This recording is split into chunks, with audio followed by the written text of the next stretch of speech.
Hello, it's Vanessa. Hey, And Daniel, hello, it's me, Danny. I missed you last week. Uh, I know we Um, weren't here last week. where were you? Went to Los Angeles. You went to go hang I out with was the cool working. kids in LA. I was working. Oh, hey, Alex. Alex is here up in the chat. Yay! I was just telling Danny that I came in hot because I was listening to Aaron's last video that he's probably still doing, and it was like, "It's all over" in all caps, and it ends today, and it was like really intense. So I haven't watched all of it, but he did say some interesting things that that's what he said that I didn't tell you before. You always come in hot. That's great. Thanks, Alex.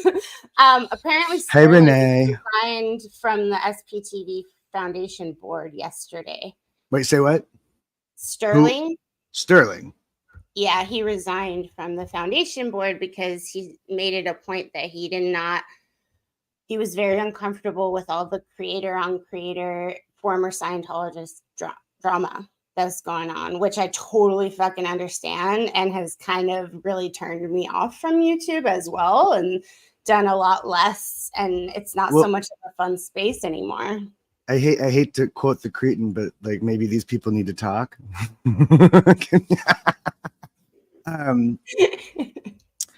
Paraphrase, as it were, universal solvents. I don't know, man. It just sounds like ex-Scientologists being Scientologists still, to me.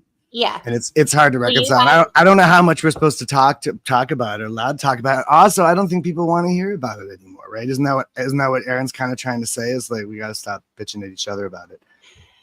Yeah, that's what I was trying to say. The unfortunate part is that that's what people click on to watch is like the drums, That's funny. And I feel like there is always going to be a bunch of broken people trying to. Yeah. That was what we were talking about, was how, whenever I talk about this stuff to my therapist or my social worker, I always start by prefacing by these are broken people and none of them are reliable narrators. None of these people are reliable narrators. And we never really know what's really going on because everything is so compartmentalized. So people know this part of the story and some people know this part of the story, and nobody very rarely gets together and tries to hash it out in this way that some people in the world do. And we wonder sometimes how. Say what? There's a lot of divides just among. There's a lot of divides, but I'm just saying in the Scientology headspace, we compulsively divide. We compulsively keep our cards really close to our chest, and we don't really want to open up and share. And God forbid the idea of, I don't know, telling the truth in some whatever sticky situation that I'm spinning all these plates. Like, well, stop spinning the plates. That's the problem. Everybody's spinning plates. It's true. There's no need to spin plates, and I think you just be on be honest. And it is. But see, what it feels like is it feels like particular players are not being forthwith and not wanting to talk, and that's. I agree. Alex says, I've been saying the same thing for over a year, but have been consistently attacked for doing so. Only a few months ago, certain creators accused me of controlling the narrative by asking to focus on Scientology rather than each other. Yeah. Oh, boy. And we're all so paranoid of things being controlled. Don't you dare control my narrative, you motherfucker. What's real to... If I know my knowingness, don't you question my knowingness. No, it's hard. Nobody wants to be told what to do, but at the same time, like, what are we doing here? I guess that's it. That's the question. What is that I think we should be, listening to each other and taking advice from each other and talking to each other about, I don't know, more than just our subjects. You talk about trauma, that's a subject. We can talk about that at a distance, as it were. Yeah. And I'm noticing that more, that not as many of these people have had therapy as I initially thought, and I was really surprised to discover that of a couple of people, and I think that we all need it. It really pisses me off because I put in so much effort and work to show up for myself and do it, and they don't do it. And so at that point, I'm like, how? Like, you're just changed after you let it out a little bit. you know, and it was just, Absolutely, absolutely, absolutely. There's nothing. There's a huge power in confession, and yeah, particularly in whatever certain spaces, and that's just not something Scientologists do. It's such a weird thing. yeah. But they need that, and I wonder if Mike Rinder has had that. I wonder if certain people have had that. If he's even like, I don't need to know all he's done, but I would love to know if he knows all he's done. Right? Yeah. So, Yeah. what it's caused. Well, But I think that's why it got confusing, and that's why you're upset, because he was coming across for a long time as though he was atoning for everything, right? And then when it comes out that about just the Miriam stuff, like, you're like, wait, are you atoning or are you covering up? And then it yeah, becomes weird and confusing.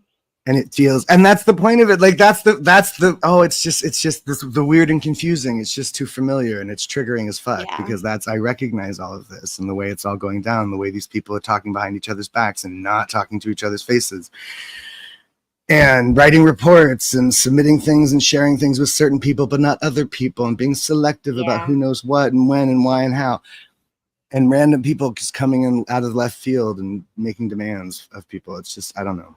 It just feels like to be unwelcoming for people who want to leave Scientology. That's like my main thing, is like, I just don't want the drama to turn anybody off, because it's confusing enough leaving a cult. It's really confusing when you're like, is this my thought? Is this L. Ron Hubbard's thought? And then like to try to figure out who's real on YouTube is like a whole other, puzzle. Don't trust any of us. Don't trust any of us. We're all Scientologists.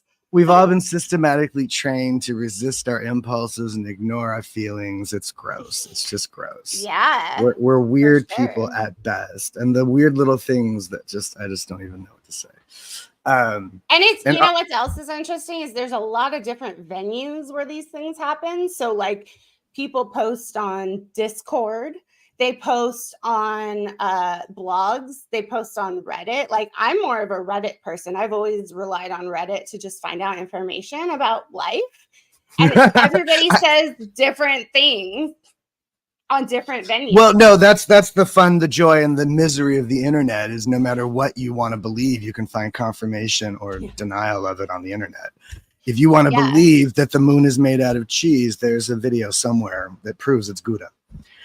You know what I mean? Like that's what the Gouda specifically. That's what the internet's good for, confirmation bias galore. I love the joke of the deep dive was you did a search and clicked the first thing that confirmed your bias.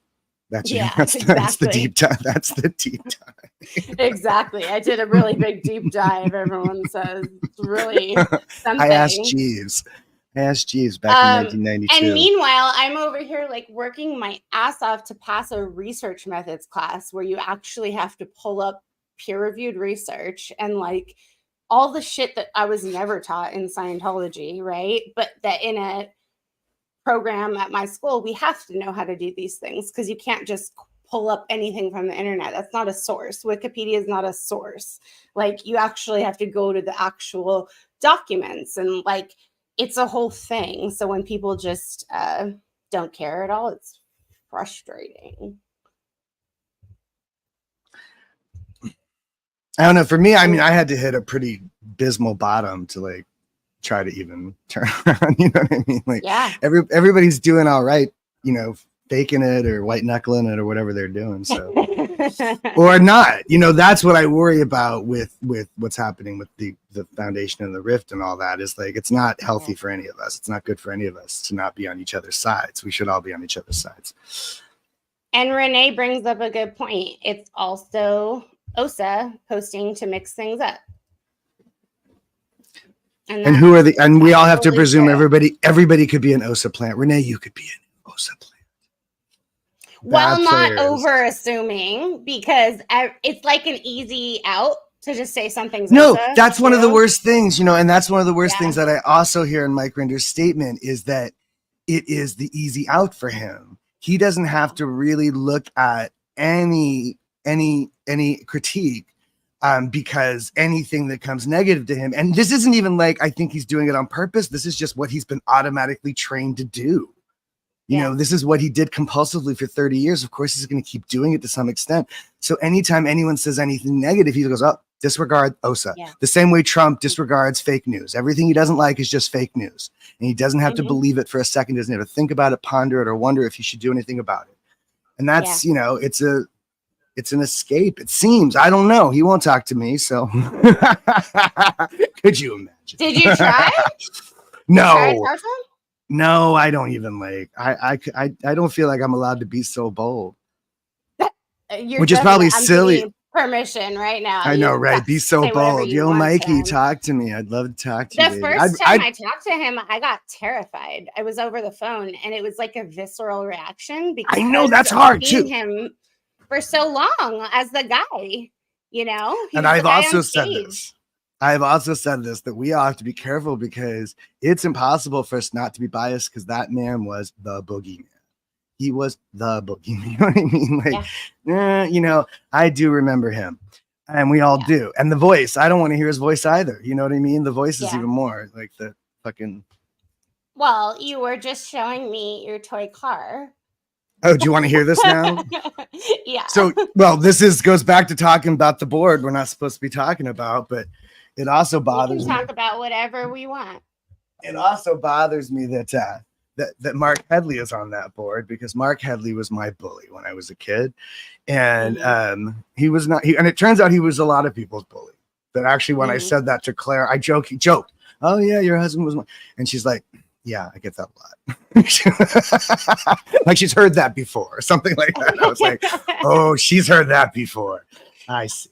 And she's not amused. She's not amused. Anyway, so I told this story about Christmas, and I got a little red Corvette toy car that was probably some cheap piece of shit from Pick and Save, who knows? But I was very excited about it, and I took it out into the lobby of the Shangri-La Lodge to play with it, because the carpeting is thinner and it rolls better. And Mark came along and he stomped on it with his foot, and I don't think he intended to break it, but he did. He smashed it pretty good. So he went and sent me this. Because when I told he found out he was your personal bully. Right. When he found out that he was the guy.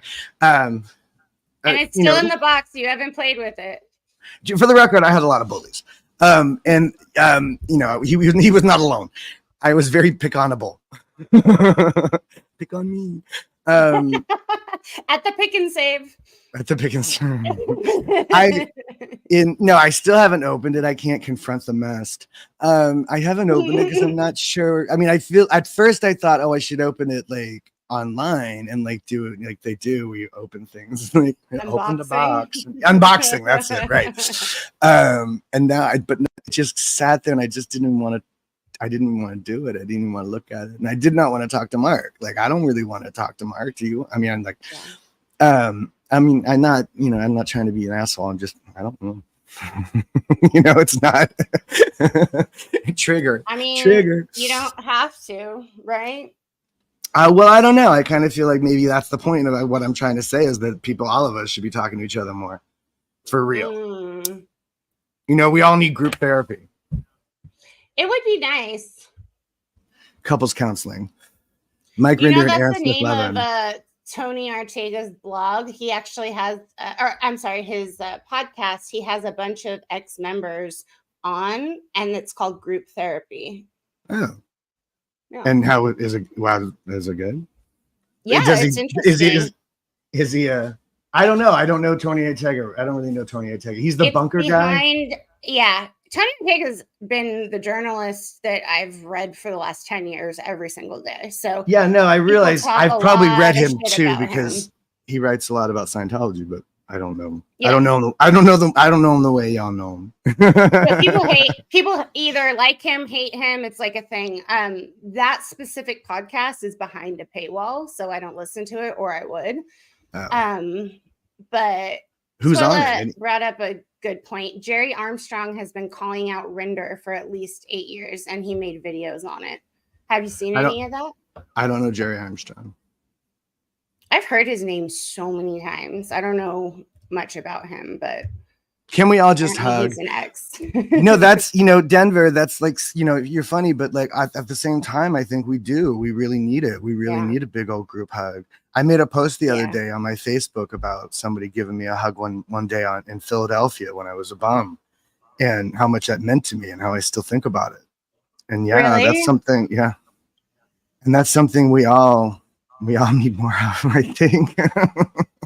Oh, you know what I mean? Like, a little bit more compassion for each other. Steve-O's been here since the day I got on YouTube, and he's a great ally and somebody who has been pretty even keeled through this whole thing, because it seems like everybody's just picked sides of who we watch, who we don't watch. They're calling it the cult of Aaron. Like, there's a whole, thing going on.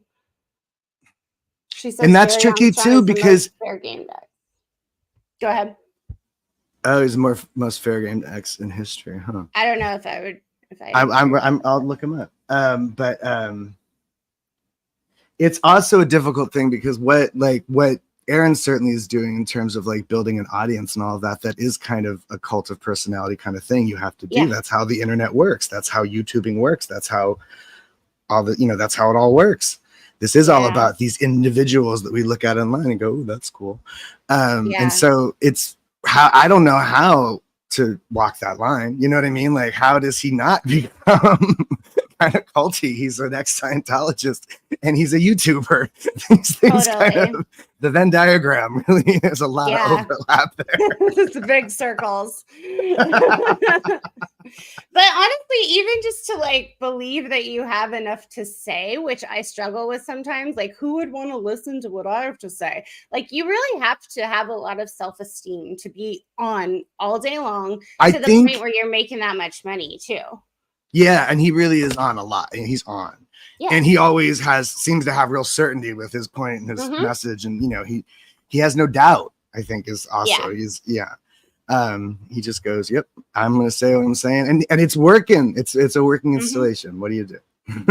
Yeah, for sure. And it's become a whole, I mean, literally SPTV, it used to be like Monday nights, Mark, Claire, Mike, and Aaron. They called it SPTV. And then the whole falling out thing happened. And now it's like this whole that's what's so sad to think about, how Aaron used to, and they all used to be so tight. And not anymore. But again, that's Scientology relationships. That's one of the things about the family disconnections and stuff. Like, every time you think you know somebody, they go, "I can't talk to you anymore," or some shit. Everything is conditional. Everything is conditional, literally. They had us doing conditions. But it's unfortunate. Oh, it's unfortunate. And I'm still no good at it, I'm still no good at being, I'm a lousy friend. I don't return phone calls. I don't go out to visit. This is the best I got now. Maybe you're just recovering, 30 years of recovery. No, I mean, whatever. No, but like, I went from that to alcoholism, to an abusive relationship, to the streets, and more alcoholism, and then another abusive relationship in the streets. Wow. Wow. Oh, that was fun. Totally. And then it's a compound fracture. It never stopped. Yeah, it never stopped. It started right. So I think that you might be like literally physically catching up with all the craziness that went on, And sometimes I don't feel like calling anyone either. Fuck them. Like, I just need to be alone. Yeah. And I do. And sometimes people don't understand that. Sometimes some people do, but sometimes some people don't. And at the same time, I could reach out more. There's certainly people that are good for me that I could be talking to more often. Yeah. I just want to stay home and play with the dog. God bless her. I struggle with that too, though. I mean, a big time, like not having motivation to do social things, which when I do actually call a friend, at the end of the day, I do feel a little bit better after chatting, or like, No, or that's going to see people. right. That's the proof in the pudding is that when you do call these people or you do talk to you, it's always better. You always feel better. So it's like, But it's hard to why get not? started. It really is. And sometimes I don't do it either. I'll just isolate. But that's a PTSD thing too. Yeah, and sometimes actually I will convince myself that that I said some horrible thing in the conversation. There's always those sort of Really? over things. Not always, but yeah, sometimes. I'm really good at that too. Like after the fact, like replaying these conversations and trying to figure out what I said that was off. I said something bad. I know I said something wrong. Just I don't know. It's an irrational, conundrum that doesn't really exist. But I gotta figure it out. Yeah. That's shitty that's even like been programmed into you as the first thing to do is like look for your responsibility. What did you do? Create this What did you bad do? effect? How did you exactly? Yeah. And today that my therapist asked me and about as you disassociation. Go ahead. Oh. No, I was just still as you said it, I just went oh in my belly. Shit. Yeah. No, we were talking Obsidian about kitten. Yes. Okay. Hey, baby. That's an old friend. Fat Grammy says, as a never and I imagine what I would want as a Sino child. I would want someone to realize I needed rescue and come help me. Big hugs to both of you. Yep, that was the dream. Rescue me. Take me in your arms. Rescue me. But then I always knew that, like, even if we were rescued, it would be really challenging to fit in with the rest of the world. It is, yeah. It's a funny thing because that's a hard part of a lot of recovery and therapy too, is this sort of like nudging you towards this sort of idea of normal. Yeah. That I don't know that I care for sometimes, a lot of times, or I don't really understand. I get very confused by some concepts of normal, and that's again all these different kind of ideas of what I think normal is. Normal is just a relative term. Normal is just ordinary. It doesn't necessarily mean better or worse. But it is good to know what baseline but is. It's good to know it's good to know what the regular is. It's certainly good to know, have a basis of comparison, which of course we lacked a lot of. But I still have a hard time with it because I don't know. I just don't think. I think a lot of what is presented as normal isn't really. It's kind of faked or fudged or pretended a little too much, and that I have a hard time with. Like, you want me to pretend to be what? Like, I don't know how to do that. So, but the person telling you to do this isn't like thinking of it that way. But I see. No, I think that's a common theme among cult survivors is that we've just put up with so much bullshit before that we're almost allergic to it. It's just definitely the allergic to bullshit, the allergic to lies, or whatever. Just that sort of like, or the way that people like when they zone out or when they're not listening or they're not talking to you or whatever. Yeah, there's a lot of allergic. Yeah, the allergic. That's a good way to put it because it's this immediate sort of. Something something in my detergent. Just like uncomfortable. I can't take it very much. It's true though. When somebody starts talking bullshit, I can't handle it. It's like I've had too much of it. So what do we do? I don't know. Because I get told I'm crazy. I get told when I go, oh yeah, you're talking shit. Like I get in fights with shrinks all the time because every shrink, that's a thing. What do you think of that? Because every shrink, and like therapists are great. Every therapist I've ever had except for one, but every therapist pretty much I've ever had has been pretty great.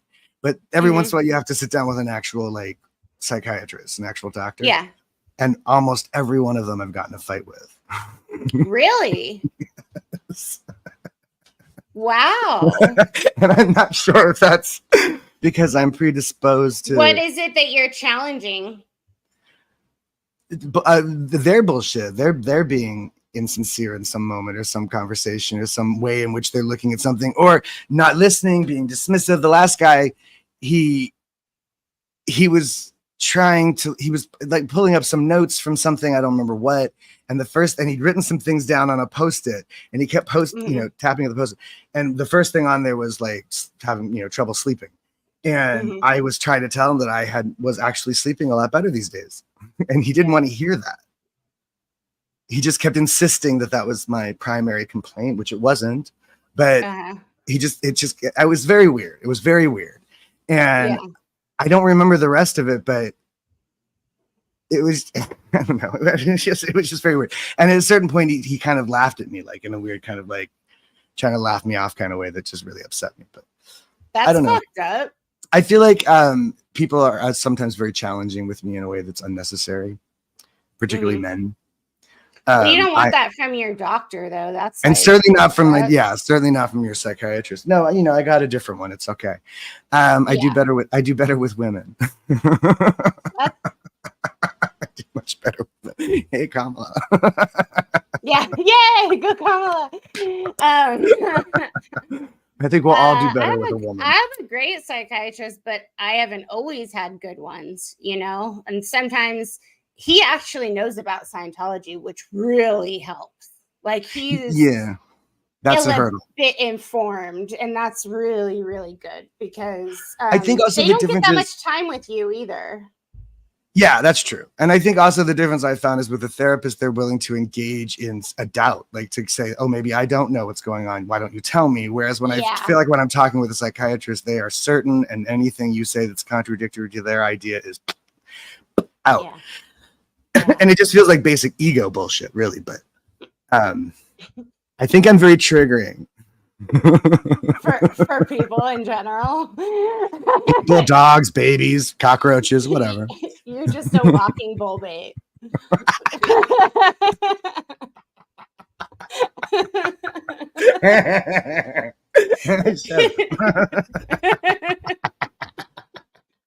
I won't say the FLUNK word, but it sends shivers down my spine. Yeah, well, what are you gonna do? We were talking about disassociation this morning, my therapist and I, and she was asking how that manifests. And I was explaining that since basically, 5 years old, from doing the TRs, you literally learn to stop paying attention to your body and stop paying attention to your feelings and emotions and just be stone cold and repeat the question. And that is a very, very young age to stop listening to your body and your emotions and stuff. It's not healthy at all. Well, it's perfect. It makes for a very good mindless Sea Org member. Exactly. Slave labor force. For sure. Were you crying last night watching the DNC? Was I crying? I don't know if I was crying, but I was enjoying it. In a good way? Yeah. I was crying this morning, but about something else. I was thrilled. I watched not all of it, but I watched Michelle and Obama and some of the first gentleman. Yeah. I enjoyed even more Stephen Colbert's coverage of it. Oh, I didn't see it. Is it funny? Well, a lot of those shows are in Chicago, like the Daily Show's in Chicago for it, and Stephen Colbert's in Chicago for it.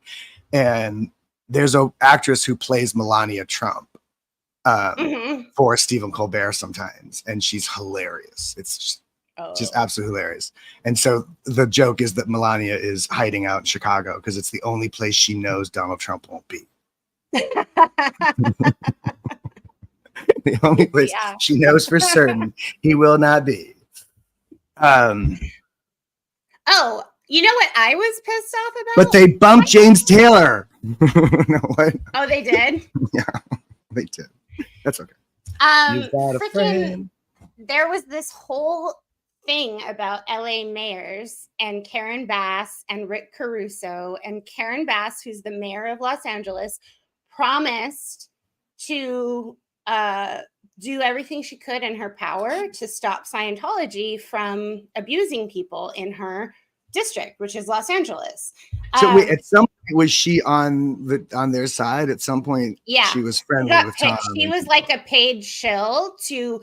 She was one of the city people who got up there and said, "This new great Church of Scientology, blah blah blah," because they like kicked her some money or something like that. And so at one point, she was doing that. She was called out by it. There were commercials even that was like, "Karen Bass loves Scientology. Vote for Rick Caruso," like crazy shit.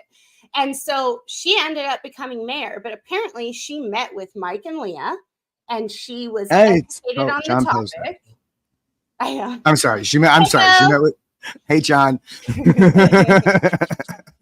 met with Leah and Mike, and she actually promised to like stop some of the abuses if she could. But then the freaking Olympic ceremony, she's right there shaking Tom Cruise's hand like a big fangirl, like all smiles. And it just really pisses me off that he gets this pass. Like nobody cares that he hasn't seen his daughter in 17 years. Like, no, well, it's weird, like particularly a good action movie. I don't know. It has to do with his fan base, I guess. I don't know. He's so universally liked. He's liked all over the world for whatever reason. And I think it's hard for anyone. Like even if she wanted to give him some shit, I'm sure it's hard for anyone to look at Tom Cruise and not go, "Oh, Top Gun," or like Risky Business. You know what I mean? Like he's so iconic at this point. There was somebody though who had left a comment, and they were like, "Well, I guess if I was an ex-Scientologist seeing this, I would just say fuck me." And I was like, "Yeah, pretty much." You're like, well, like Leah. Like Leah had to go through a transformation of understanding what was really going on behind the scenes in a way that she didn't at first. So I don't know that does he. And I know that we assume that he understands certain aspects of it because he does get special privileges and he goes to those bases and the special hideaways or whatever it is with his boyfriend, David Miscavige. But, you know, I don't think that he can be like this sort of the star that he is if he knew, if he was holding this information in his head and felt any sort of guilt about it. I don't think that he could be Tom Cruise. So either he doesn't know or he really is in just a huge denial. And that's kind of a weird thing to think of. But at the same time, a lot of Hollywood people talk about how weird he is and how he does kind of feel like an NPC, like a non-player character. Like you ask him personal stuff and he never really has an answer. Or when asked what his favorite movie is, you know, he's a movie star. And he doesn't really have an answer for that. He segues into talking about how much he loves filmmaking. He doesn't, the art of filmmaking or whatever. He doesn't talk about acting as a craft. He doesn't seem to have any information about that. He doesn't seem to have any passion for what he does as a film actor, other than being super successful at it. And you know, that's stunts. His what? His stunts. Yeah. He loves that. He loves being the old man jumping out of a plane, but a lot of old men of his generation do. That's just, I think that's just normal old man stuff. A lot of guys get to a certain age and they get their pilot license. Like that's a thing now. Yeah. But it is. and him and Johnny, they started that shit. But this is a good point. I'm sure he understands the free labor he got for remodeling his house. Yeah, so that's what it's hard to come to terms with, is that he has gotten so much from the Sea Org. So how does he wrap his brain around that that's okay? I think you're right. He doesn't think it's wrong. Yes, Shanna, Leah Remini, from King of Queens. And no, he is, I think, of the mind space of anything to forward the cause. And he himself has been identified as one of the greatest tools in forwarding that cause. He's the king of dissemination.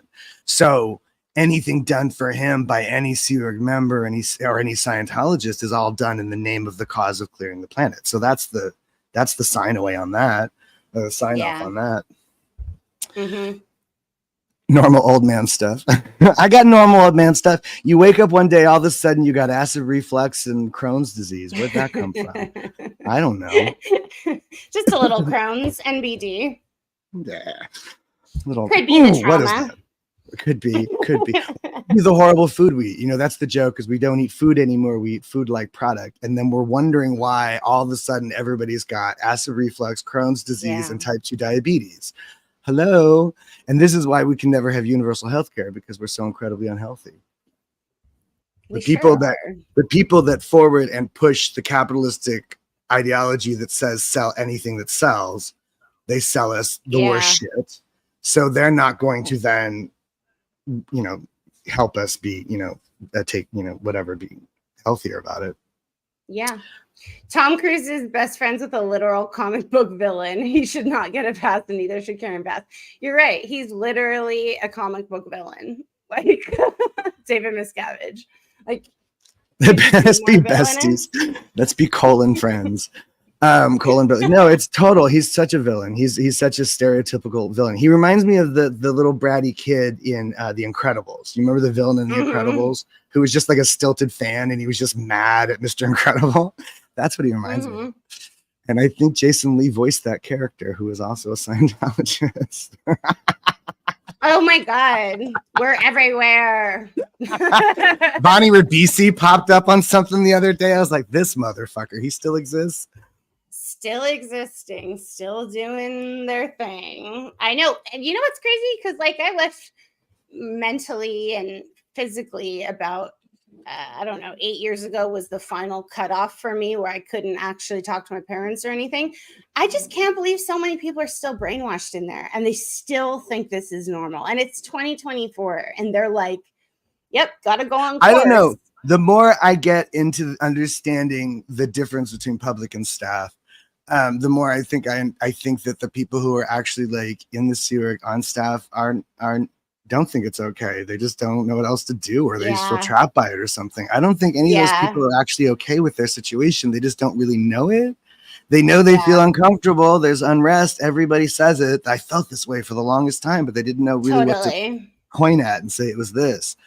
I mean, they're eating rice and beans and not sleeping, and you know, like. But it's it's all for this grandiose cause of saving the planet. You're going to save humanity, Vanessa. What does it matter if you have to sacrifice a few meals?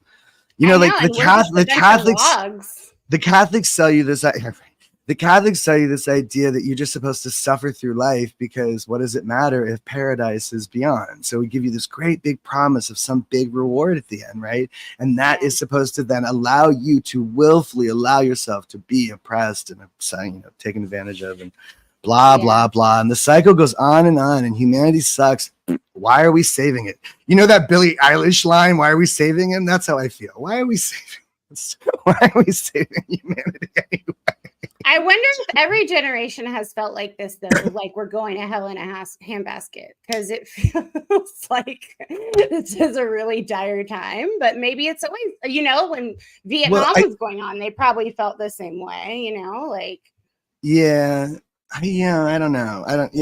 I remember when I was a kid, there was this beginnings of the end is nigh. People would crazy people out on the street with cardboard signs. And now it's normal. Now everybody's saying that.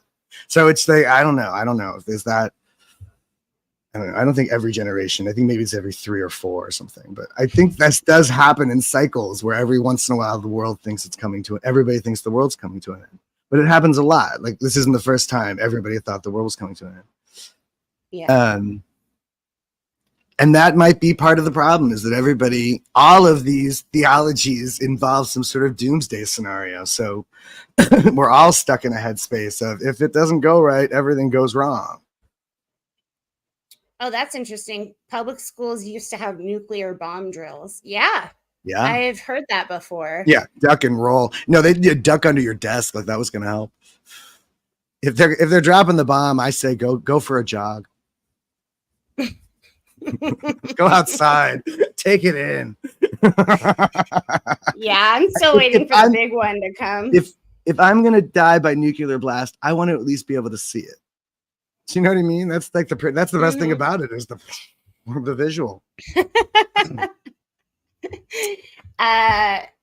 Human trafficking and Scientology. Give me your thoughts, please. I want to say something so sarcastic and be like, give me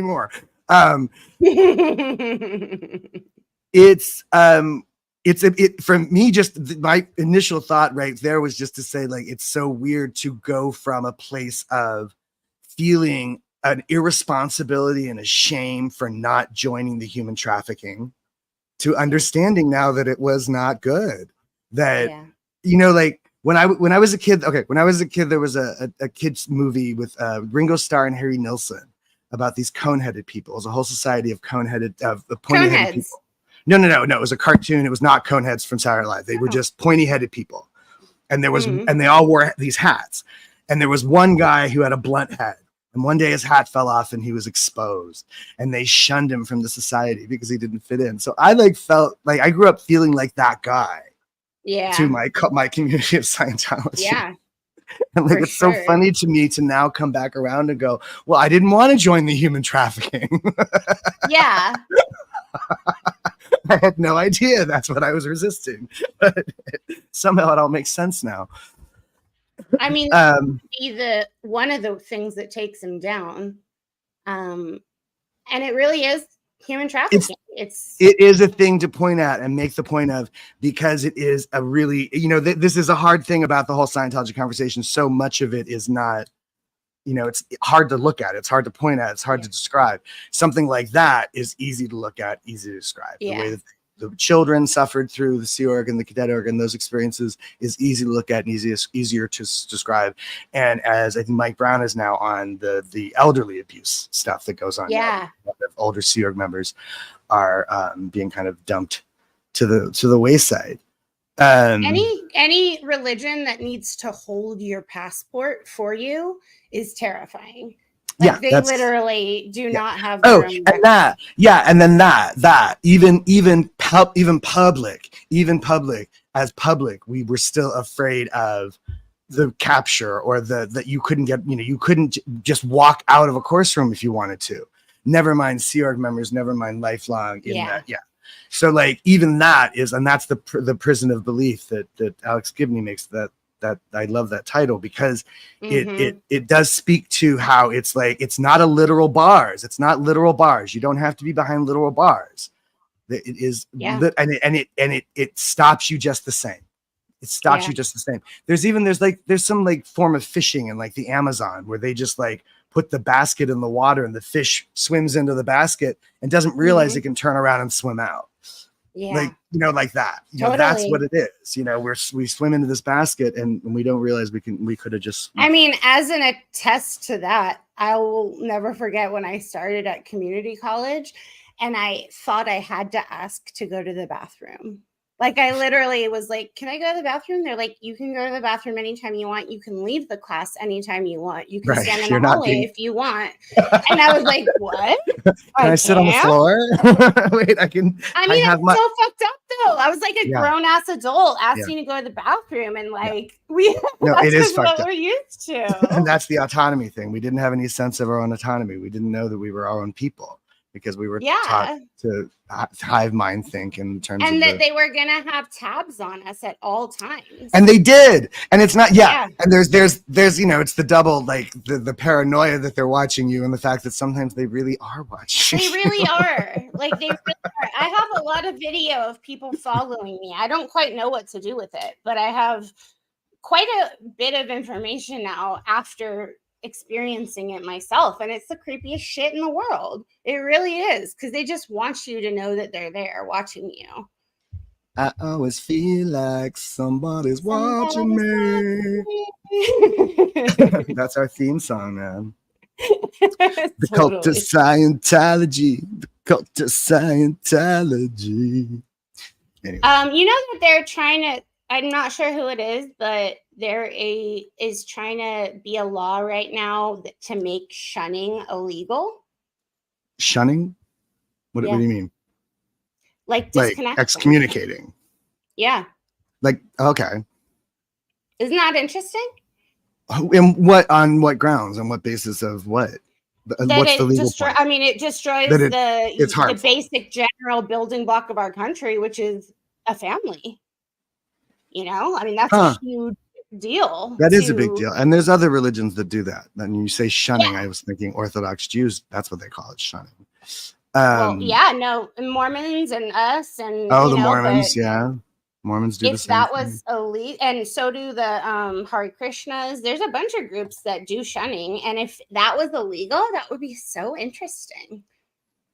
But Like they would what have to would be the secretly disconnect. what would be the yeah what would be the consequence of that? Like if you weren't allowed to officially shun somebody or excommunicate or disconnect, but they would still stop talking to you. It's For not like sure.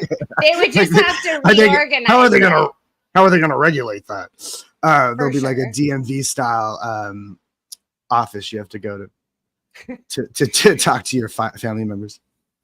Yeah, but then the whole next generation would grow up knowing that that would be something illegal. That's interesting. I know that like grandparents have done that, have like sued for partial custody or at least visitation rights for grandchildren, stuff like that, on the argument Yeah. of generational family is important. Yeah. Yeah. Yeah, that makes sense. That would be Oh. kind of cool. I mean, it might not be applied, especially with Scientology. You know, they totally get around whatever, but it's a cool overarching thing. I asked the same question, Eileen. How would you regulate that?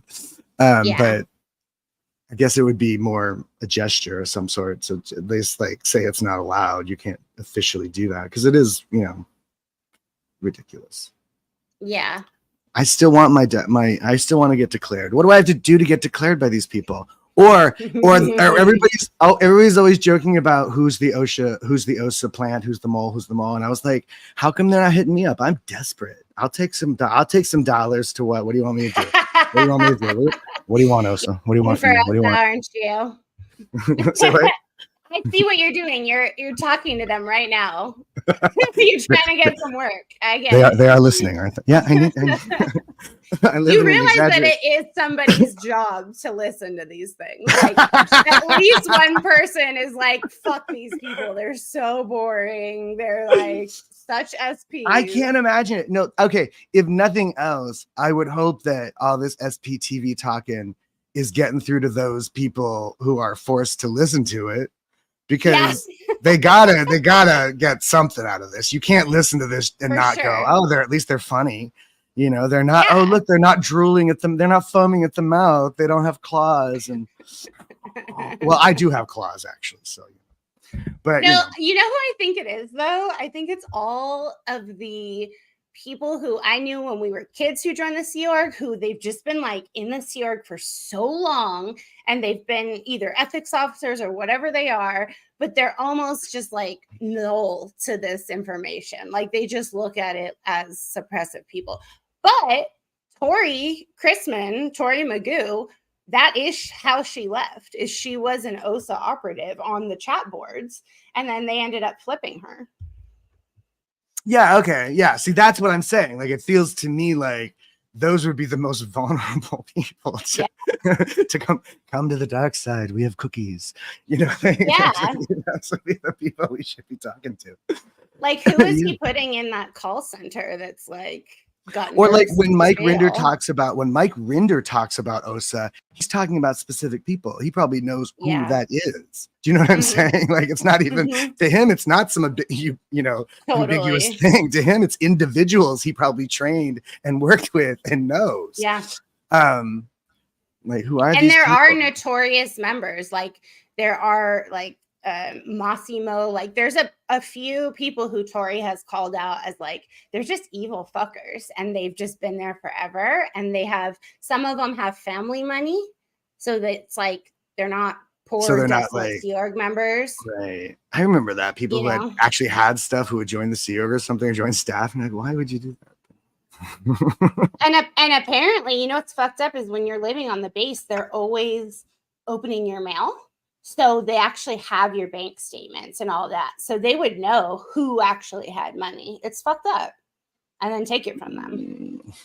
That's religion, folks. That's another thing I think is funny, because like it wasn't like that's the hard part. That's another thing that makes it hard to talk about and point at, is that it's not a religion. It was never meant to be. And back in the day when they first started calling it a religion, everybody laughed at it. That was a joke. It was an open secret that it was not a religion. They're just doing that for the tax exemption. Everybody knew that. Everybody knew that, or presumably. But then it has a much more. But now my father is a priest, and he has that neck thing, and he marries people. I remember the first time I saw a Scientology clergy guy in one of those collars. I was like, "What the fuck is that?" He looks like that's a Catholic thing. That's an Episcopal thing. What are you doing? Because that's silly. I remember going to there was Sunday services that existed. Yeah, but they did it like they were literally like, "Hey guys, we're calling this Sunday service," and I went once, and it was like objective processing. That's what they were doing. Like, feel they your used feet. to do. Thank you. Oh, that's funny. Well, yeah, they used to do that. But at CC, they also used to do people who are coming back from Flag with wins to share their. Oh yeah, that was always the big deal. People coming so from Flag, religious. did their knots, did their shit, did their shitballs and their fuck, and now they're back to tell us about it. How they can see through people. Yeah, they're so OT. Yes, Fat Grammy, both of my parents are still in. I have been disconnected from for 8 years, unfortunately. Yeah, really, really unfortunate. Yeah. Today we were discussing how, like you were talking about the responsibility thing and how you're always responsible and you're trying to figure it out in your head. My therapist is really trying to help me wrap my brain around that this was my parents' choice, not mine, because they framed it so fucked up at the end. Like, can't believe you're choosing these wogs over your family, and this is what you're doing. And it was framed. But they're the ones choosing others over family. It's true, but it's really hard to remember. You got to remember with Scientologists, the overt act speaks loudly in accusation.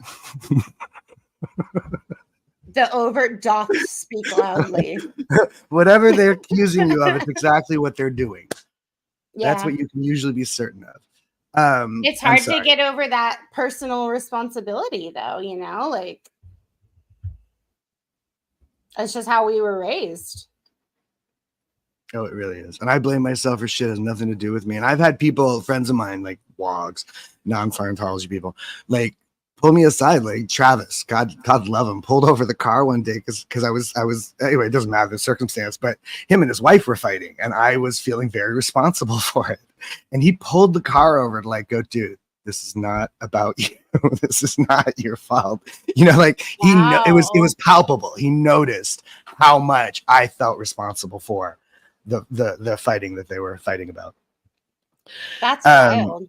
Yeah, stuff like that. I do really take it on. Or Michael's sister lost a necklace one Thanksgiving, and it was in the coat room where everybody was throwing, in the bedroom where all the coats were. And I had gone in there to get something, came out, and then very shortly after that, she realized the necklace was missing. And I still feel like I did something, even though I know I didn't. I know I had no idea. I didn't even know there was a necklace in existence, never mind where it was or what it was doing. It had nothing to do with me, but because I was in the room, I felt guilty somehow. I felt like somehow I'd done something to make that happen. So whatever. But I'm a crazy person, and I was born in a cult. So, but I'm a crazy person, and I was born to a cult. So it is what it is. I was born in a cult. I'm a crazy person. It's a bird nightmare. Yeah. Oh God. You gotta laugh, because if you don't laugh, you'd have to cry. I mean, people, I also want people to realize that, there's a lot of us talking on SPTV, a good handful of people, but there's also hundreds of us who don't speak up and who don't talk about it. And I'm in contact with quite a few. I think all of us not interested. I think all of us are in contact with at least one person or a few people who are out but don't want to talk about it. Certainly Jamie and I did a lot of trying to talk each other into it before either of us started doing it. Oh, really? What a trip. Yeah. because he was being asked and he didn't want to, and I was like, "You really should." And he's like, "Well, then what are you gonna do it?" I'm like, "I don't know. Are you gonna do it?" like a course or something? No, I mean talking on SPTV. Oh, yeah, exactly. Yeah, but we had to talk each other into doing it. Yeah, and at least now there's like a And designated Aaron, really. See, there we go. All roads lead back to Aaron, that fucking narcissistic prick. He did this to us. He sucked us in. He totally Bastard. did, and here we are. Bastard. That mofo. Damn him, his bald head. I think you should keep wearing that ship captain's hat. I think that's so funny. Oh my god, it's so interpolating. The captain's hat. Yeah. Well, I think we have to reclaim the iconography or something, right? Take it back. Yeah, for sure. It looks super creepy. Anytime anybody wears a captain's hat, I'm like, bro. Yeah, unless you're in a sex dungeon, that's a bad sign. Yeah, unless you're doing something geeky now. If you're in a sex dungeon, that's a bad sign also. But it's a completely different sign. Yeah. Context matters, people. Context matters. Context definitely matters. I'm trying to think of if he said anything else explosive in that live I was watching before this. Aaron. Yeah, he was just saying how it like used to be a really fun space and it's gotten super unfun lately, which is kind of true. It's just like so much drums. Even that, because a lot of this started right about the time I started participating. Yeah. And I'm like, see, and look what I did. Or like, you got the shit end of the stick though. I go work at Tower and Tower goes out of business. Look what I did. You know? That's confirmation bias, that's for sure. Oh, I'm good at that. Oh, I'm so good at that. Because it's all my fault. It's all my fault. I never thought. All right. Is it time to sing a song? Yeah, song time. I don't want to. Oh, come on. Come on, give us a little treat. I want to be alone. All right. I think that I can't remember if that's Greta Garbo or the other one, but Marlene Dietrich, one of those crazy old ladies. Ow. Sorry. Okay. All right.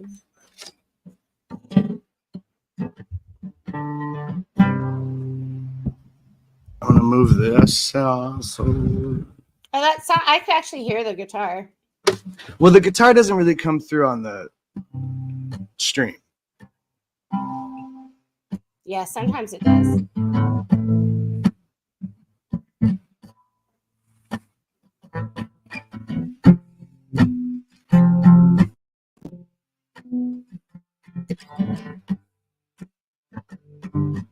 Patiently benevolent, waiting in the wings, holding hands with angels who have never heard you sing. All right, I'm gonna start over. Patiently benevolent, waiting in the wings, holding hands with angels who have never heard you sing.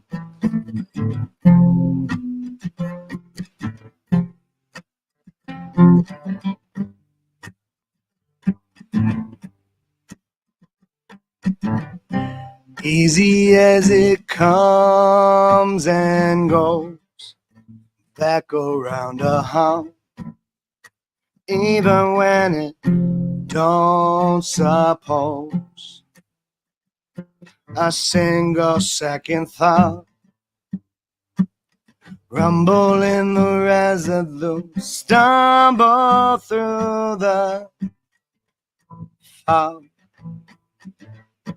Watches all the residents become an angry mob, like there was one.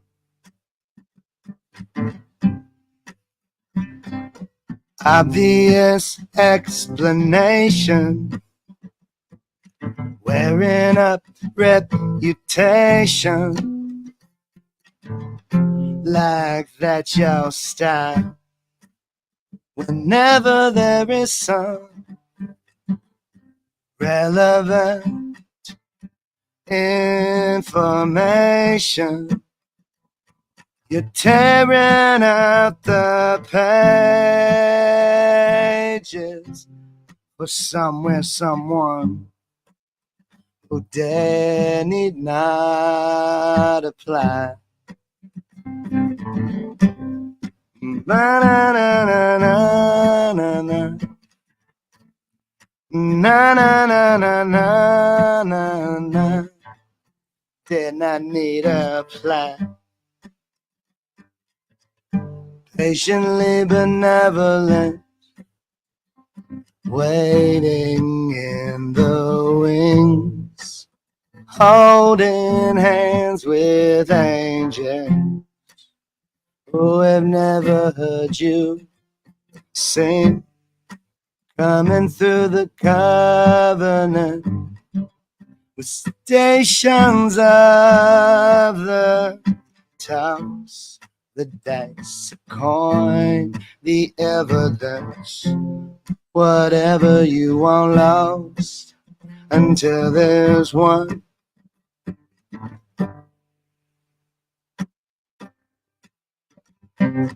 Obvious explanation, wearing up reputation, like that's your style. Whenever there is some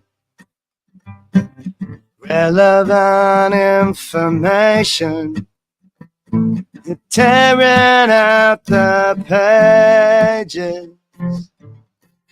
for someone who dare not need apply, who dare not need apply, wearing out information. Da da da da.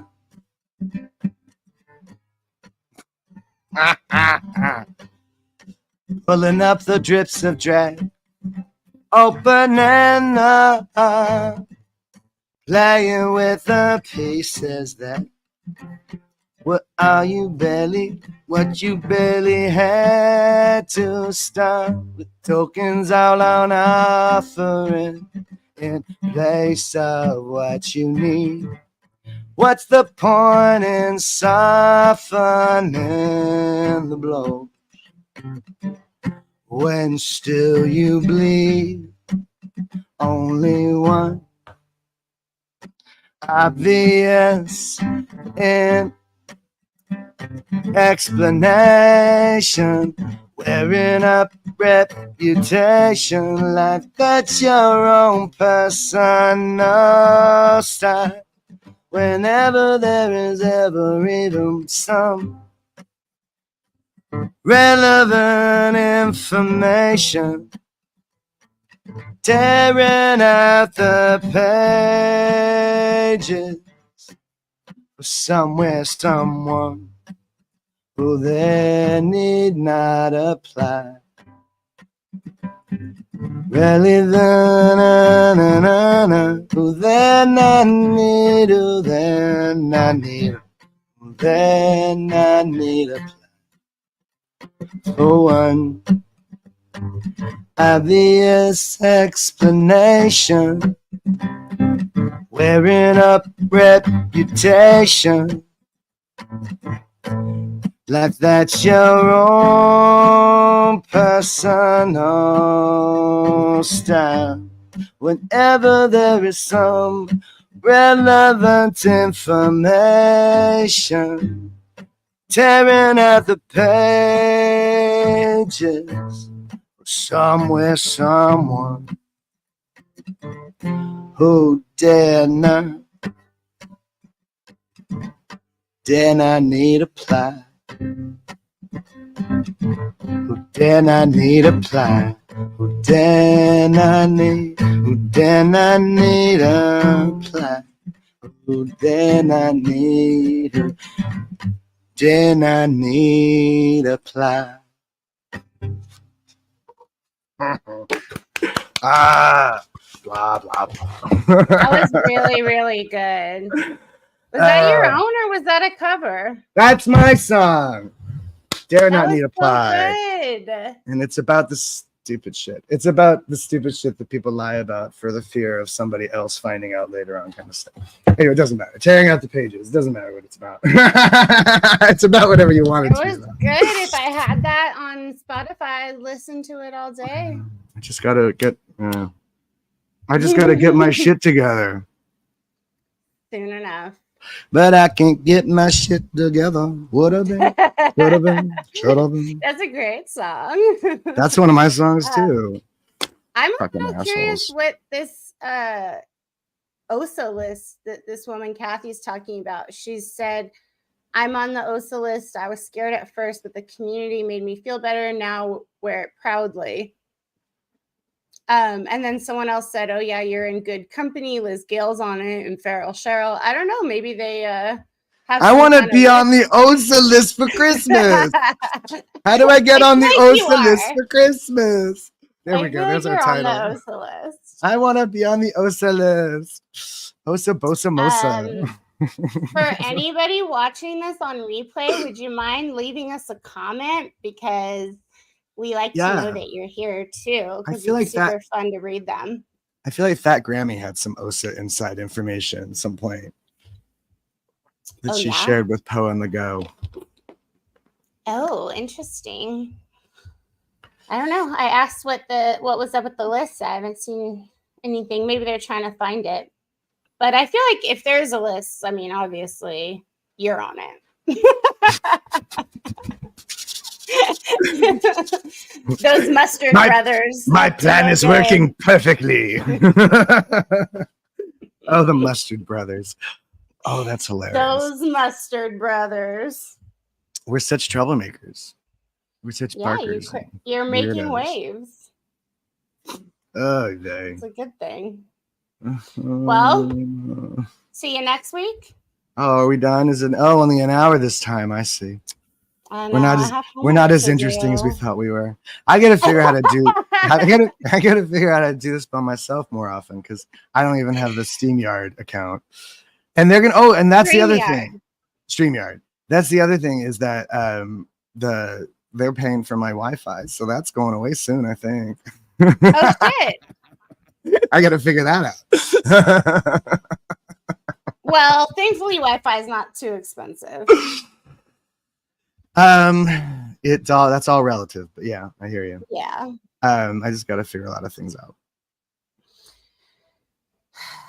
Save me, right? Wasn't that what somebody said earlier? I work behind a bar. I could be saved too. I'm not like nothing is easy over on the ex-Scientology tip. Yeah, neither one of us have a dime. Can spare a dime, much less two to rub together. Yeah, especially, I mean, honestly, it's great that a lot of people are making money off of YouTube. I've never made a cent. Okay, there's something I want to ask. Like, why are people apologizing for making money on YouTube? What the fuck insanity is this? And this is like, I feel like, again, this is a Scientologist impulse to be defensive and like feel like you have to like explain it. Like I see people sometimes like explaining things I don't think they have any need to be explaining. And that's how YouTube works. That's not how what we're doing. That's just how YouTube works. And I don't think the people making those complaints or accusations understand that. That's the other thing about the thing of the rift between the foundation and the TV, the SPTV, is it feels just like old guard and young people. I just feel like Mike Rinder's that old penguin in Happy Feet. There's no aliens, you know. I just feel like that's you know what I mean? Like, I just feel like that's who he is. And and he's just going no. The same way what's his face wants to tell people not to protest. And I think people should protest. But that's always an argument between the old guard and the new guard. The new guard wants to come in and make a lot of noise, and the old guard's like, hey, calm down, slow down, you know. Yeah, well, you can use my StreamYard account if you ever want to get on and just fucking chat it up. How does that? Okay, all right, yeah, because I feel like I could do that. I could probably at this point start just calling people up and going, we're gonna do this online, okay? There's a couple of people who I haven't talked to in a long time that I would love to just talk to. Just talk to online. You know what I mean? We have a lot. Interview them. Yeah. There would be a lot to catch up on, as it were. Yeah, and it's interesting. I mean, honestly, listening to you and somebody else would be like, I would turn it on while I'm doing dishes or something, right? Like it keeps you company and it's interesting. Yeah, that's podcast. That's what people do. I'm just saying, like, I just think that I could talk to a different breed of people. Yeah. You know what I mean? Like, one of the things about most of the networks, most of the YouTube stuff is everybody's very conservative and very nice and very polite and very clean cut and very well lit. And except Laura FM, that's the only one who's like, fuck it. Yeah. But everybody else has like their spot and their background and their lighting and their and I just don't know how to do that. I totally know what you mean. It's a little perfect. Yeah. And there is this perfectionism in the Scientology motif already. You know what I mean? This need to be to show how fucking OT everybody is and everything is. And again, like, this is the thing I worry, like, I feel like I want to warn people about is old habits. Like, a lot of people are still participating in old habits, whether you associate them with that thing or not. These are the old habits. Acting like Scientologists, and that honestly takes so much work to undo that. Yeah. And like in recovery, the first step is realizing or admitting you have a problem, recognizing that there's something to fix. And that's the hardest part for a lot of people, is just recognizing there's something to fix in the first place. You have to see that. I do know what you mean.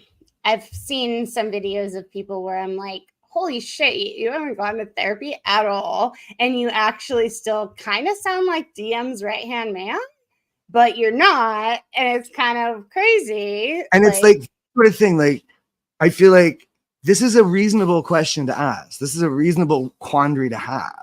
And I feel like on some levels, there are certain people acting like we're not even supposed to ask these questions, or we're not even supposed to wonder who this guy is and, you know, the sort of influence or power he has. And I don't know whether it really even matters that much, except that I want them, you know, I want to ask if I need their help too. You know what I mean? Like, that's what sucks. Yeah. And I don't know who to trust. And again, like I say to my therapist and my social worker both, none of these people are reliable narrators. None of these people are going to lay it out. None of these people are going to tell you the whole story. They're all just going to tell you exactly what you need to know and nothing more, and maybe less. Yeah. And I don't know, you know, it's hard, especially being in New York and being in recovery in New York, where people are like in your face, bald face. They're like laying their whole fucking lives out for you. Yeah. To pick apart. And then it's such a reverse from what I'm used to. Yeah. And then coming back into this world with these people, and it's like, and not to say that people aren't different or reformed or better or worse or whatever it is. I don't know who everybody is, but it does sometimes feel a little too familiar. Yeah. You know, it does sometimes feel a little too familiar. I mean, I think a lot of people have pulled back who used to have weekly shows and stuff because probably that exact same reason. And also, there's just a lot of trolls out there in the world who just want to like fuck with you. And when I first started, I got fucked with mega. I have a guy who's still talking about me a year later. I know one of your trolls. He's obsessed with you. I watched one of his. Yeah. I looked at some black PR, Vanessa. Yeah. Oh my God. You're going to ethics right now.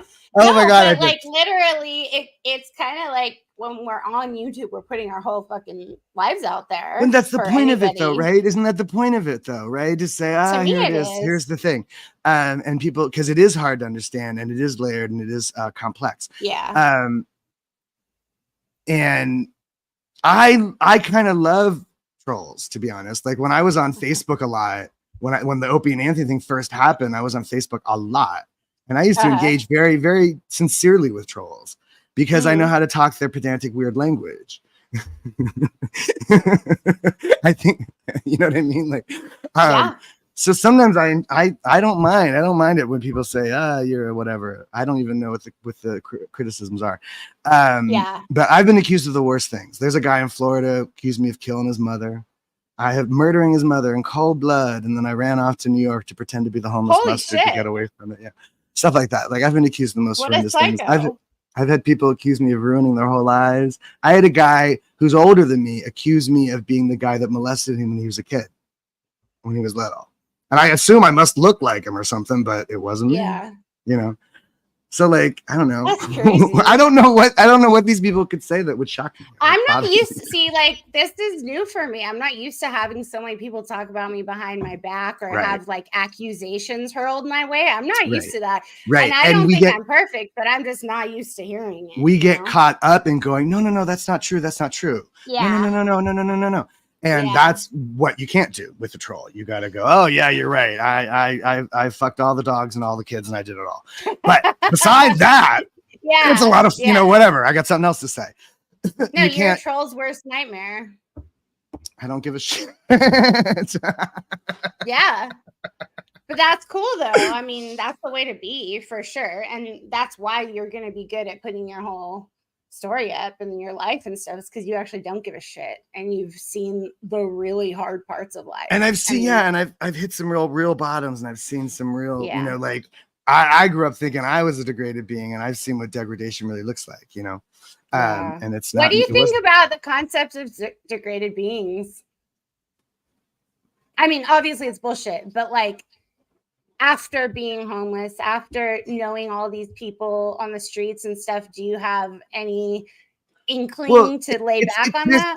There's a basic shift in understanding when you realize what otherizing is. You know, the DB notion, SP, all of it. It's all just the otherizing. WOG Us is another versus one. Them. Right. So it's just that, I think, is the basic shift to make. It's like, oh, those are just people too.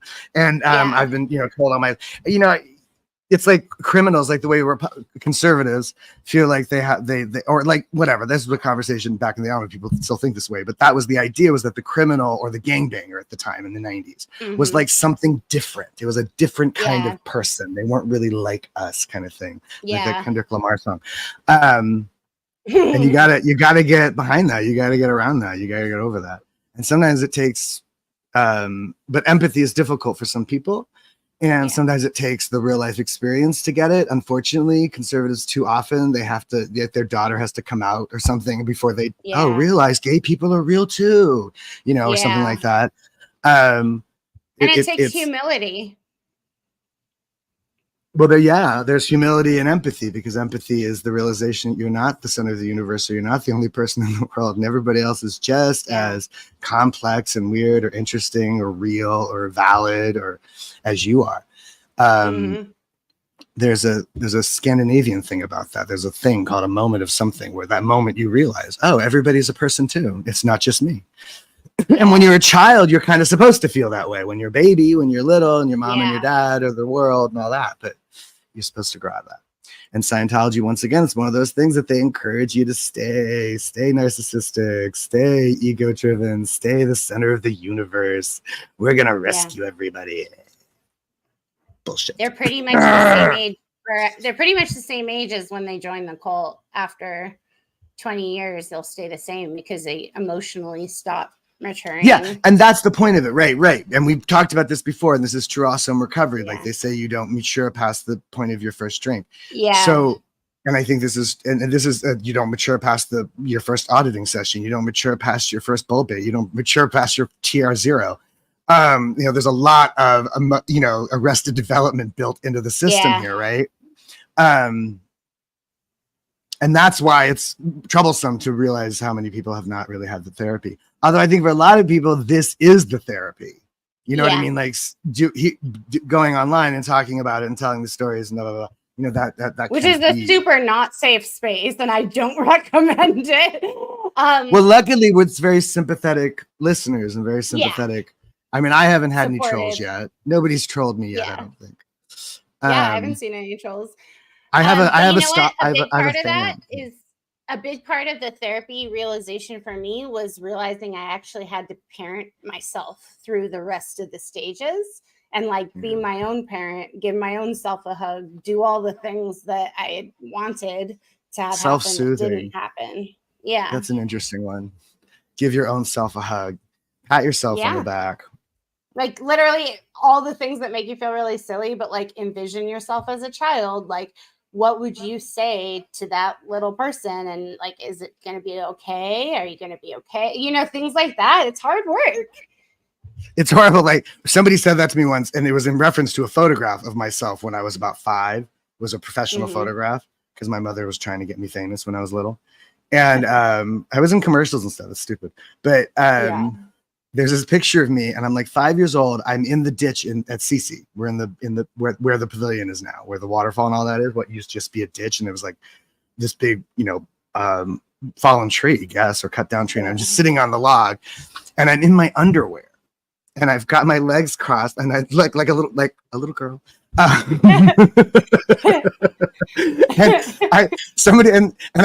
This picture came up, and somebody had said that to me about like, you fight for this little kid, and I looked at that little kid and I said, but he's so fucking faggy.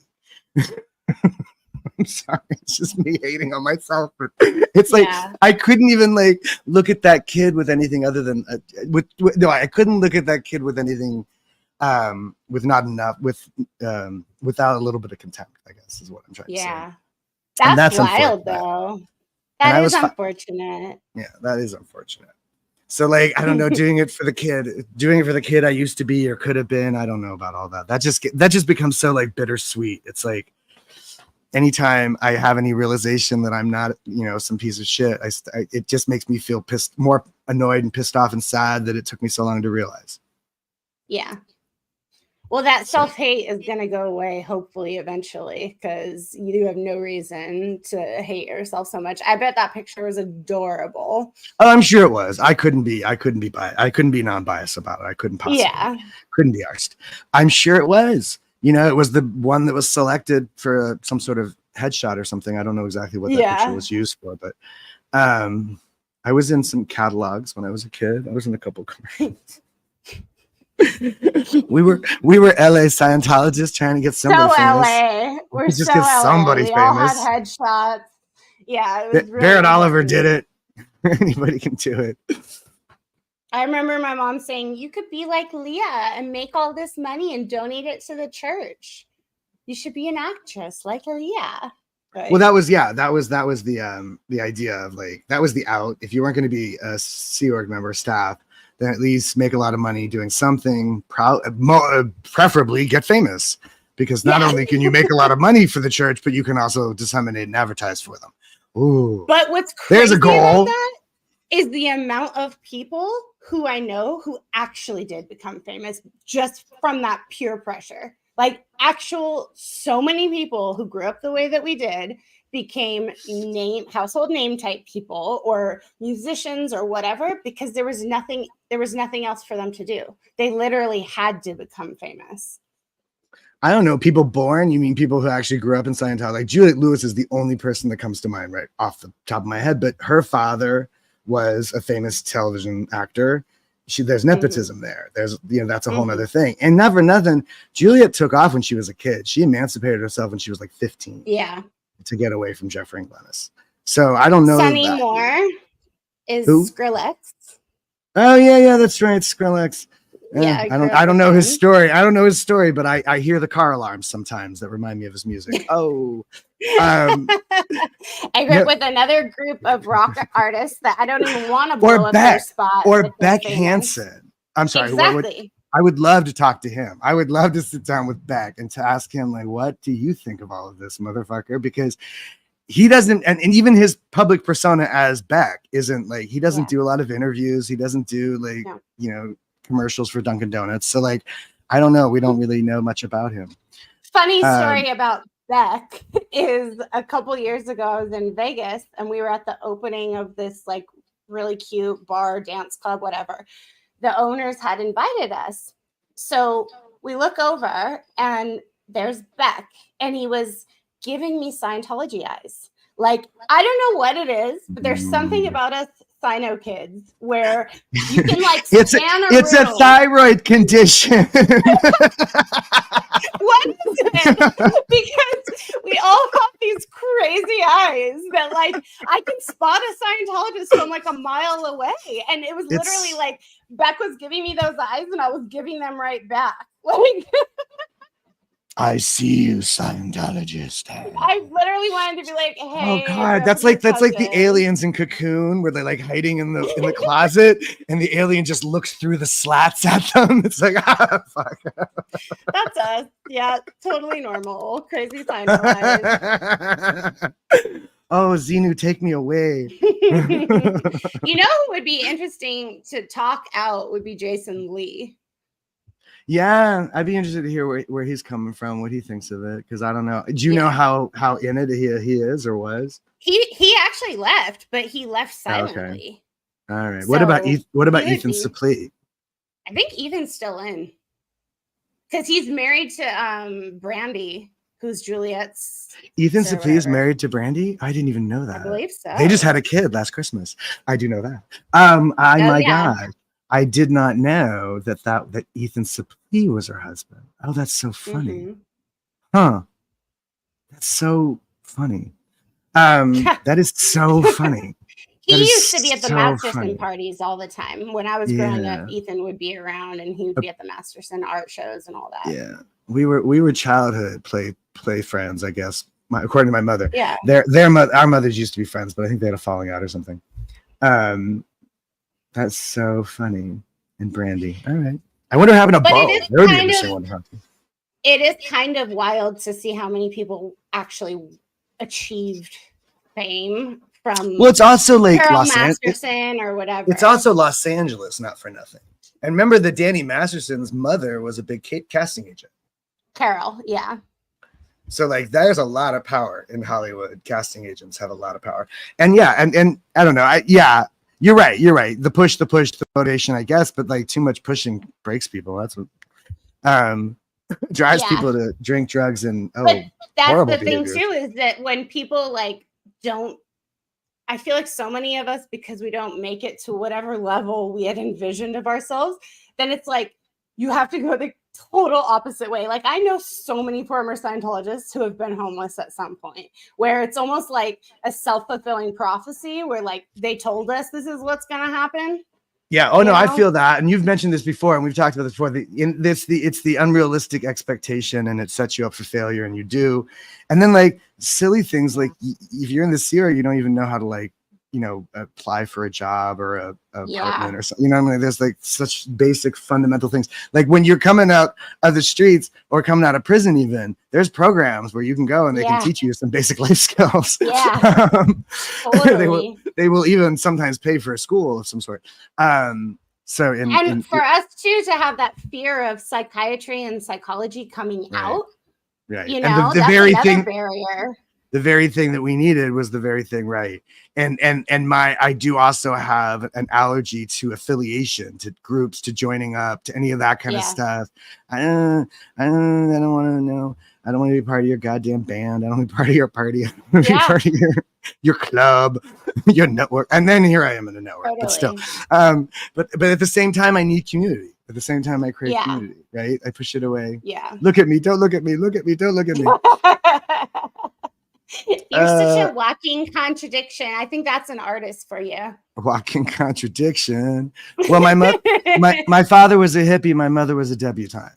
Like that to me is very funny. Like these are two people that really should never have met. And I feel like a hybrid of a omnivore, of a herbivore and a carnivore. Like I'm a T-Rex stegosaurus or something. And I do kind of get stuck in the middle though. I end up stuck in the middle. Yeah. It's like being the world's tallest dwarf. It doesn't really do much for you.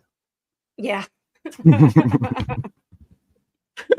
But we're still standing. I mean, that's something.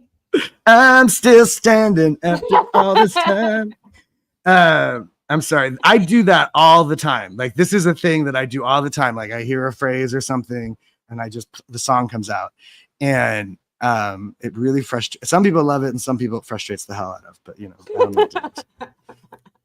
I don't mind. You're writing songs as we speak. Well, that's Elton, but I'm saying that's an Elton John song. I'm still standing. Like a lot of it is referencing songs that I hear because it's always this maelstrom in the head going all the time with the songs and the music. I wish I could turn it off sometimes, but you can't. Yeah, music definitely helped save my life. That's for sure. So music, ain't got nothing wrong with that. The DJ saved my life tonight, that kind of thing.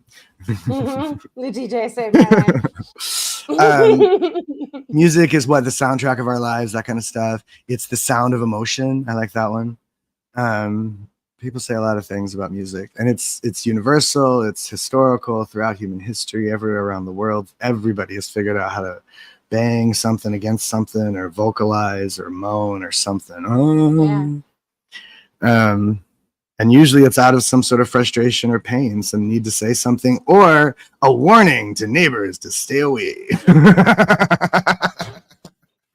That's where a lot of music comes from. It's sort of tribal drumming. And protest anthems. Oh yeah, I've written some protest anthems. Sick.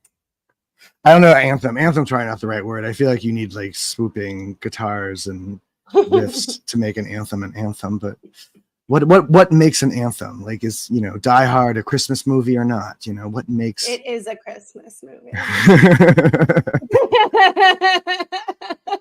The great debate continues. I don't think we can resolve Christmas movie. I don't think we can resolve such a tense issue on one live stream. I mean, I think the Middle East would be easier to resolve.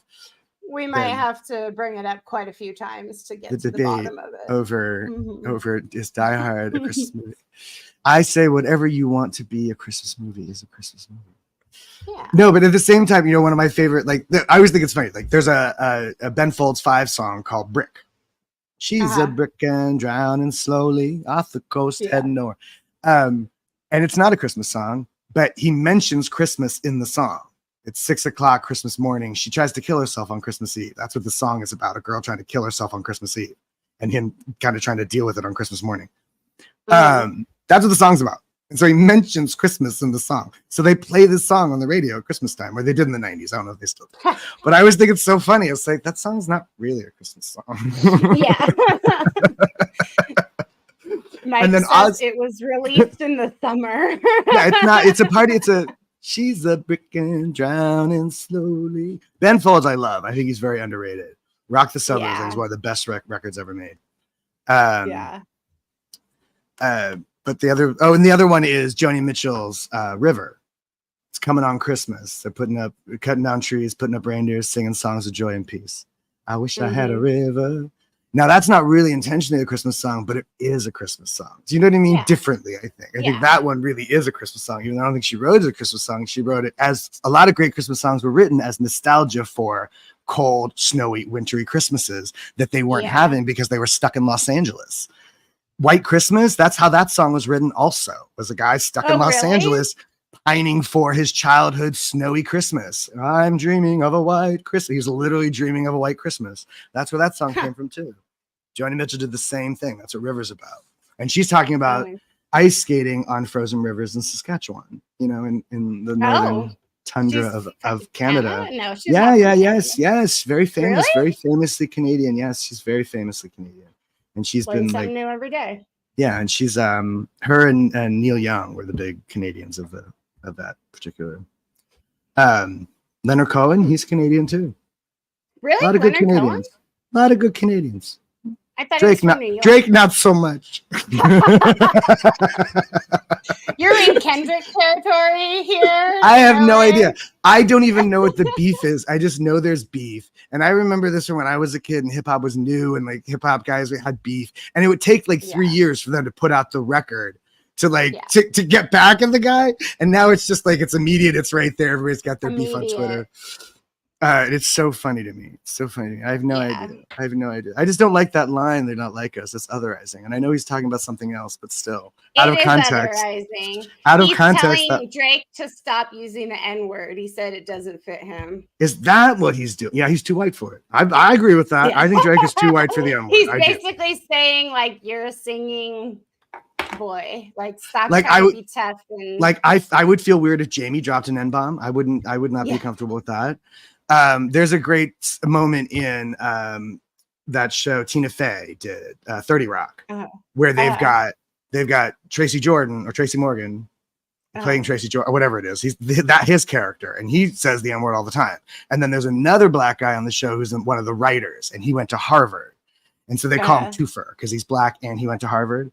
So he's a twofer. Uh, And he drops the N-bomb one day and everybody just goes, whoa, because it's just not right. Even though he's black, but he's Harvard educated and he's, you know, he's a Poindexter and it just doesn't work. It doesn't fit. It doesn't work. You can't.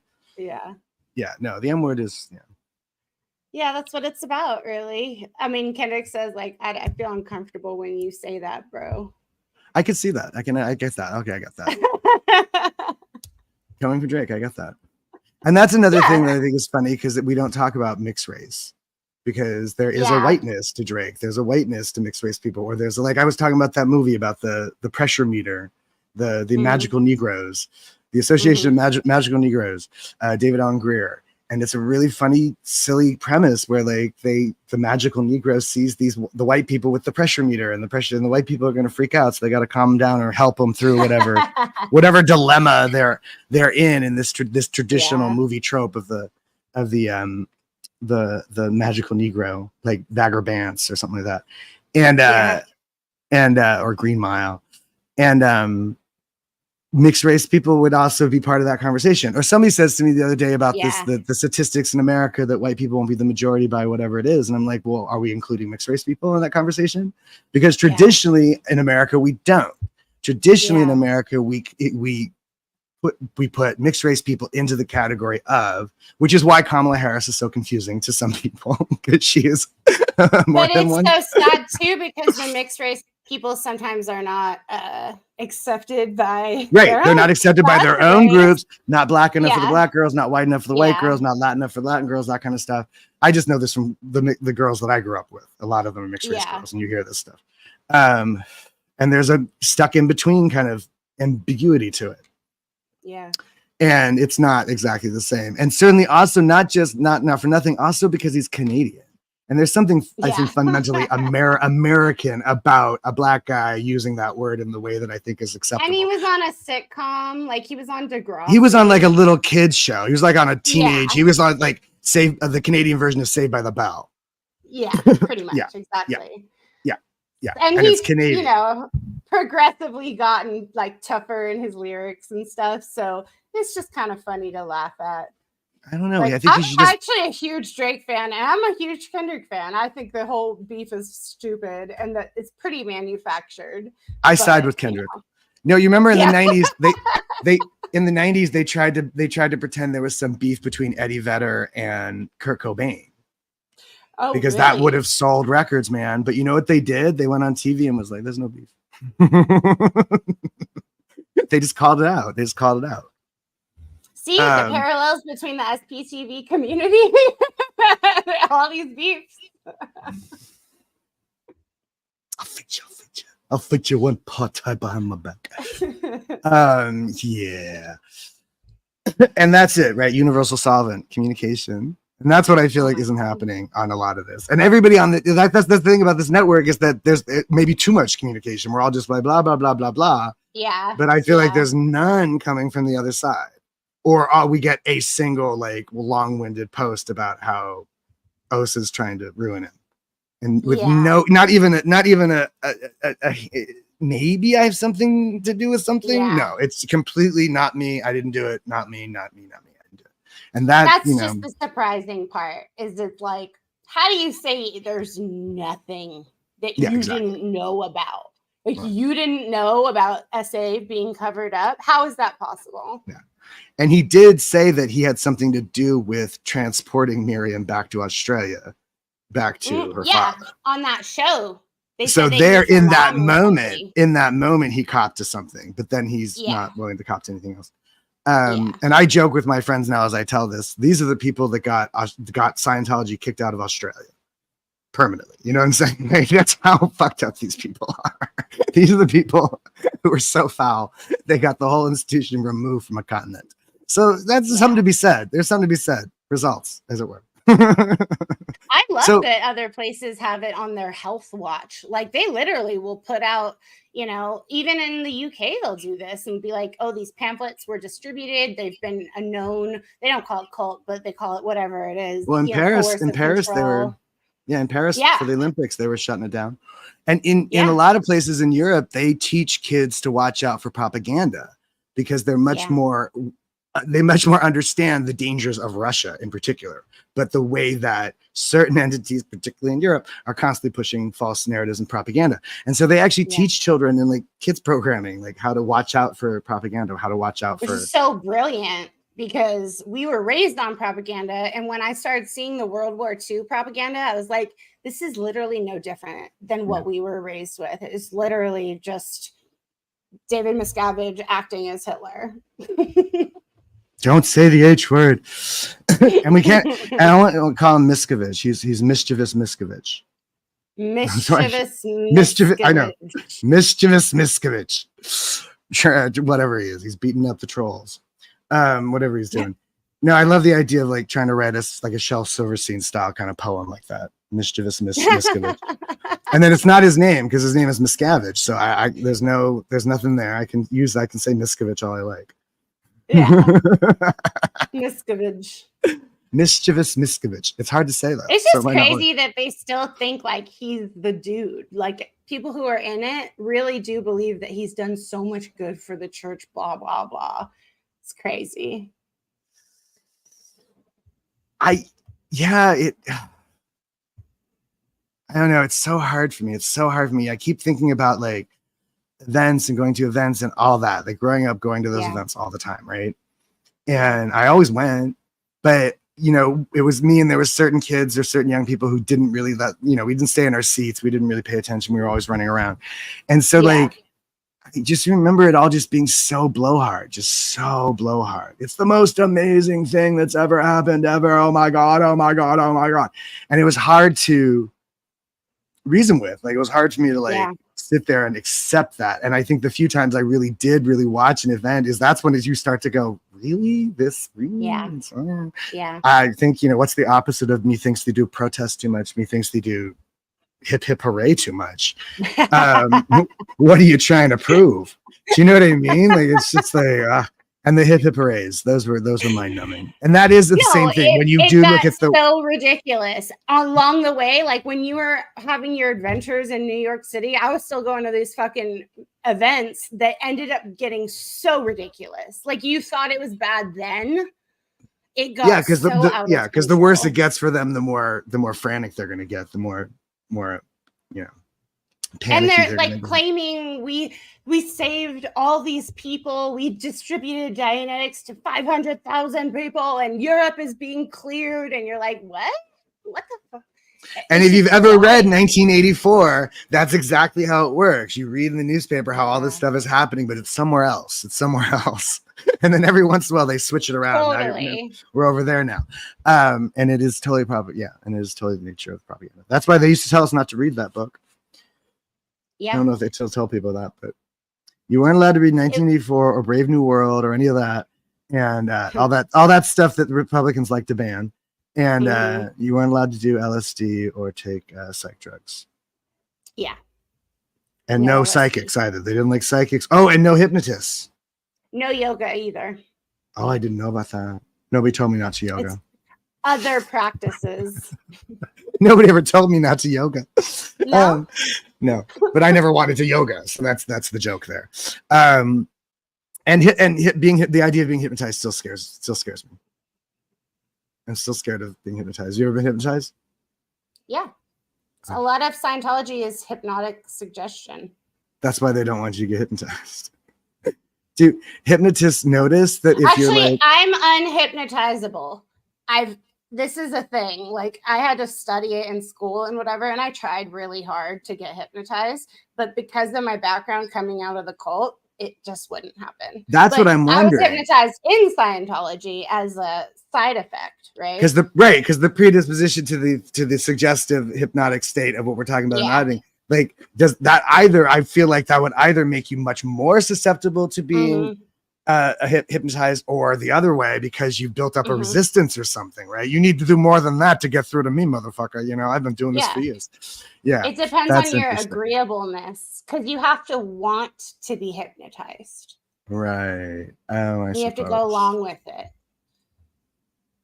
It still freaks me out. I'm always worried somebody's gonna hypnotize me and I'm gonna turn into a robot, and the Borg is gonna come bursting out of me.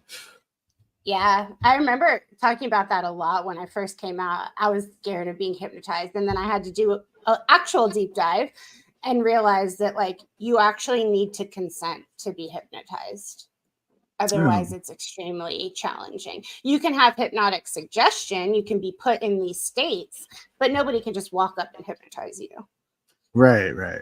Look at my eyes. Look at my eyes. Look at my eyes. But There, I you're also gone. realized every time you show up to course, every time you start a new course, you're giving your consent to be hypnotized.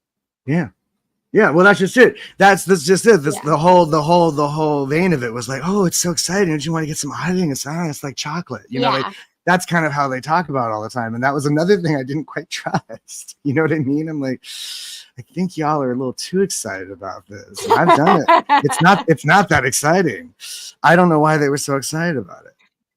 I 'Cause always apparently, wanted to get to that point where I felt like it was like what they were talking about, you know, like where we could lift ashtrays with our minds and shit. It never oh, happened. and all the hippies were so convinced they could see through walls and move things. And oh, Jesus. For real. Helter Skelter. Anyway, all right. I guess we're done. All right, I guess we're done. She flipped her hair at me. How dare you? My coffee's out. Can I just say about that dude that has an obsession with you? And I won't say his name because it's not worth it. But Yeah. my God, he's obsessed with you. You understand that, right? He's got Yeah, a it's thing crazy. for you. And were you friendly at some point? And there was a No, but he did write me an email once asking if he could help me out with like, because some people started showing up at my work, like Scientologists. And he wrote me an email and he was like, hey, I live like not far from where you work. If you want me to help you out, if you ever yeah, need he mentioned anything, that. here's Yeah. my number. And I never responded. And I think he was literally butthurt that I didn't want his That's help. it. You've never met him. Never met him. Oh shit. I had the impression that he was like showing up to protest or something. He was like on everybody's side for some reason at some point, and then he's full. He was on Aaron's channel. Aaron brought him on, and then he turned into a total psychopath. Well, it's because Aaron's a narcissist. I hope that gets clipped and that's just that one. Yeah, just send the foundation that clip of me calling Aaron a narcissist. I like that. Yeah. No, the narcissism thing. I'm still hung up on that because I just think it is so part of it all. And the paranoia. And that was another thing that's coming out a lot in certain people's conversations is a lot of paranoia. Of paranoia. And we are all so predisposed to that. Yeah. For sure. Everything could be it's all a conspiracy, no theory. Yeah, and paranoia is not fun when you're actually in it and you're scared. You know, that's really not cool. No, when you really think there's somebody on the wall or somebody coming through whatever it is. I used to be afraid of like jackboots, like Nazis or Gestapo kicking in the door and dragging me out in the street by my hair and shoot me in the head in the street. I don't know why. Whoa. Or saber-toothed tigers. I still think about that sometimes. Like I'm running from saber-toothed tigers like in the city. What an odd fear. I'm looking up at the buildings, looking for the saber-toothed tigers. But I'm crazy, and I was born in a cult. Yep. That's it. That's all you gotta say. I've got the ultimate excuse. But I'm Osa did it. I love it. Osa did it. It wasn't me. Osa did it. If you just tell people you used to be a Scientologist, they should just cut you some slack. It is, it is definitely a thing that like. Wait, what's this? Tom Cruise. He's a mega troll. You're a stalker. 5 like. Yeah, Cleveland. my stalker. Oh, you're a stalker. Yeah. No, wow. I want a stalker. I think I already have some. There's a woman in Argentina still messages me every once in a while. I think I have stalkers. I just don't know what to do with them. Some people marry. there are celebrities who have married their stalkers. I tried to get a restraining order and he wouldn't show up. Oh, he wouldn't show up for the court? Mm-hmm. And we like tried to serve him at the address where he had, and he was apparently served. He said he never got it, blah, blah, blah. It did actually stop him from talking about me for a little while, but now he's back. I mean, that's why you have a person actually serve, so you can't claim you didn't receive it. That's the whole point of a handing off of Exactly. the paper. There was So a service. There was an agency that did it. So right. So yeah, you can't claim you didn't get that. Yeah. Too much Schindler's List in Ice Age. Anyway. Anyway, all right. Well, until next week. Thanks Next for week. tuning in, folks. Don't forget to hit the like button, hit subscribe, leave us comments of encouragement because clearly we need it.